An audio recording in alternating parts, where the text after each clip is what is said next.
क्या रामायण सच में हुई थी या फिर ये सब एक मनगढ़ंत कहानियां हैं? दोस्तों, रामायण भारत के सबसे पवित्र ग्रंथों में से एक है, लेकिन रामायण की सच्चाई पर आज भी सवाल उठ खड़े होते हैं। कई लोग हैं जो इसे सच मानते हैं और कई ऐसे भी लोग हैं जो रामायण के होने पर ही सवाल उठाते हैं और रामायण को केवल कहानियों से भरी एक किताब मानते हैं। ज्यादातर लोगों का यही सवाल होता है कि क्या कभी वाकई में भगवान राम धरती में पैदा हुए थे? क्या वास्तव में रावण के 10 सिर और 20 भुजाएं थी? और क्या सच में हनुमान जी प्रकाश की गति से भी तेज आसमान में उड़ते थे? और इन्हीं सब बातों की वजह से ही काफी सारे लोग रामायण को झूठ समझते हैं। लेकिन आज की ये वीडियो रामायण को काल्पनिक मानने वालों को हिलाकर रख देगी। आज की इस वीडियो में हम आपको वैज्ञानिक रिसर्च से जुड़े कुछ ऐसे सबूत दिखाएंगे जिन्हें देखने के बाद आप भी ये मानने को मजबूर हो जाएंगे कि रामायण बस एक धार्मिक किताब या मनगढ़ंत कहानी नहीं है, बल्कि रामायण सच में हुई थी। दोस्तों, श्रीलंका के इंटरनेशनल रामायण रिसर्च सेंटर के वैज्ञानिकों ने रामायण से जुड़े 50 ऐसे स्थल ढूंढ लिए हैं जिनका पुरातात्विक और ऐतिहासिक महत्व है और उनका उल्लेख रामायण में भी मिलता है। तो दोस्तों, आज की ये वीडियो बहुत ही ज्यादा खास होने वाली है, तो वीडियो को अंत तक जरूर देखें और ऐसी ही अमेजिंग वीडियोस देखने के लिए प्राचीन रिसर्च को सब्सक्राइब कर लीजिए। और अगर आप भी भगवान श्री राम के सच्चे भक्त हैं तो कमेंट में जय श्री राम जरूर लिखिएगा।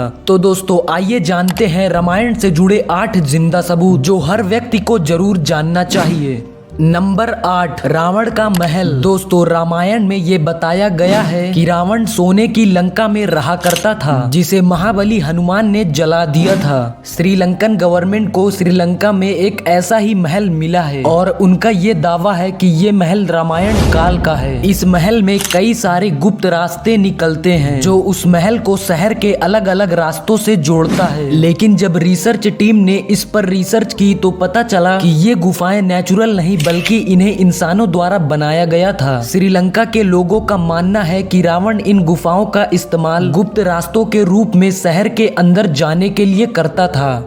नंबर 7, अशोक वाटिका। दोस्तों, रामायण के अनुसार रावण ने माता सीता का हरण करके उन्हें अशोक वाटिका के अंदर रखा था। कहा जाता है कि अशोक वाटिका रावण का सबसे पसंदीदा स्थान था। ये जगह इतनी रहस्यमयी थी कि हनुमान जी भी इसे आसानी से ढूंढ नहीं पाए थे। मगर हैरानी की बात तो ये है कि अशोक वाटिका आज भी श्रीलंका में मौजूद है। ऐसा माना जाता है कि एलिया के पर्वतों पर एक गुफा में माता सीता को रखा गया था जिसे आज सीता एलिया के नाम से जाना जाता है। और यहाँ माता सीता का एक मंदिर भी मौजूद है जिसे वीरांग टोक कहते हैं। यहीं पर सीता जी का अपहरण कर पुष्पक विमान को उतारा गया था। मगर यहाँ पर जिस बात ने सबसे ज्यादा चौंकाया वो यहाँ मौजूद पेड़ हैं। रामायण में इस बात का उल्लेख मिलता है कि अशोक वाटिका में अशोक के पेड़ बहुत ज्यादा थे, इसीलिए इस जगह का नाम अशोक वाटिका रखा गया था। और जैसा रामायण में इस वाटिका के बारे में बताया गया था वैसे ही आज भी उसी जगह पर एक सुंदर वाटिका मौजूद है।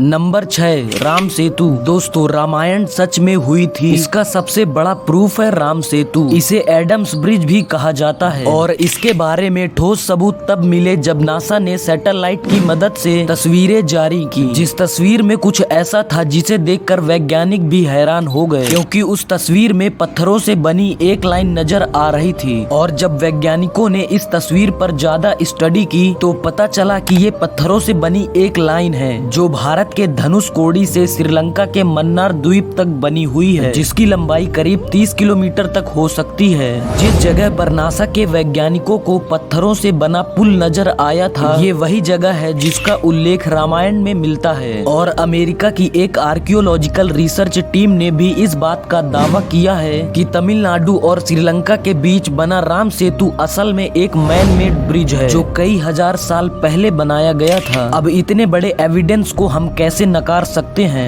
नंबर 5, हनुमान जी के पैरों के निशान। हनुमान जी ने जब सीता माता की खोज के लिए समुद्र पार किया था तब उन्होंने अपना विशाल रूप धारण किया था और फिर वो आकाश मार्ग से समुद्र पार करके श्रीलंका पहुँचे थे। ऐसा कहा जाता है जहाँ जहाँ उन्होंने अपने पहले कदम रखे वहाँ वहाँ उनके पैरों के निशान बन गए। ये निशान आज भी वहाँ की चट्टानों पर मौजूद हैं। इसके अलावा रावण ने माता सीता का हरण करके उन्हें अशोक वाटिका में बंदी बना के रखा था। उसके पास एक झरना भी मौजूद है। उसी झरने के पास ही हनुमान जी के पैरों के निशान प्राप्त हुए हैं, जो कि आज के समय में भी बिल्कुल साफ दिखाई पड़ते हैं। कार्बन डेटिंग से जांच करने पर इन पदचिन्हों की उम्र लगभग 7000 वर्ष बताई गई है। इसके अलावा बहुत से ऐसे स्थान हैं जहां पर हनुमान जी के पैरों के निशान मिलने का दावा किया गया है।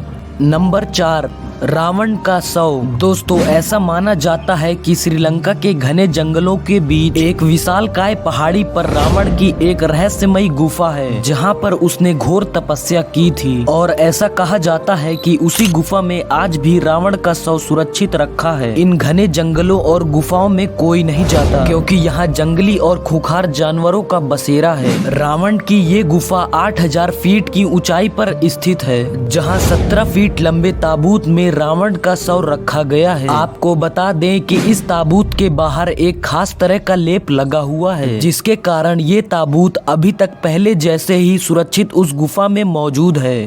नंबर 3, द्रोणगिरी पर्वत। दोस्तों, रामायण के अनुसार जब मेघनाथ द्वारा लक्ष्मण जी मूर्छित हो गए थे तो उनकी जान बचाने के लिए संजीवनी बूटी की जरूरत पड़ी थी और उसको लाने के लिए हनुमान जी को चुना गया था। जब हनुमान जी संजीवनी बूटी लाने के लिए द्रोणगिरी नामक पर्वत पर गए थे, जो कि हिमालय में स्थित है, लेकिन जब हनुमान जी को संजीवनी बूटी का पता नहीं चला तो वो पूरा पर्वत ही उठा लाए। मान्यताओं के अनुसार ये वही पहाड़ है जो आज भी वहाँ मौजूद है। श्रीलंका में हिमालय की जड़ी बूटियों का मिलना इस बात का पर्याप्त सबूत है, क्योंकि इस जड़ी बूटियों के पौधे उसी स्थान पर मिले जहां पर लक्ष्मण जी को संजीवनी बूटी दी गई थी, जबकि वहां के दूसरे हिस्से में इस प्रकार की कोई जड़ी बूटी नहीं है। नंबर 2, रामायण कालीन हवाई अड्डे। दोस्तों, जितना हम रामायण को भारत में मानते हैं उतना ही या फिर कहें उससे ज्यादा श्रीलंका में रामायण को माना जाता है। श्रीलंका की एक रिसर्च टीम ने रामायण काल के 4 हवाई अड्डे खोजने का दावा किया है। यहाँ पर उन्हें कई सारी जानकारी और अवशेष मिले हैं। श्रीलंका की रिसर्च टीम का कहना है और उनका मानना है कि इन्हीं हवाई अड्डों से रावण अपने पुष्पक विमान को आसमान में उड़ाता था।